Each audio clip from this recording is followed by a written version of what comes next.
Hi everyone. Well, I just wanted to show you an update, what the tomatoes are looking like, and some of the things that I have to do when they get to this stage. Many of these have gotten so large, and in fact I had one of them already did it to me, and that is it broke away from the trunk right here, so I had to graft that back on. So this tomato here has a chance to live, but they get so large that I have to use a string and tie it up to my support trellis up there. So that's how I'm doing these to keep them from breaking off.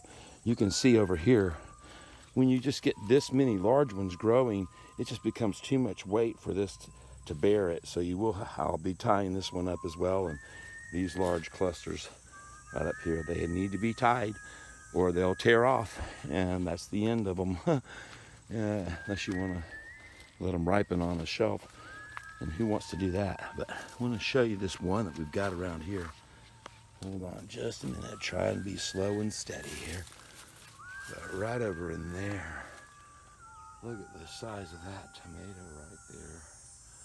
That thing is a monster, and it's going to be, well, I don't know what it'll weigh when it's done, but and there's another one hanging out just below it there. I don't know if you can see it snuck in there, but there's a beautiful one right in there, hiding in there too. So anyway, hope you've enjoyed this series on growing huge tomatoes, and that's it for today. Bye-bye now.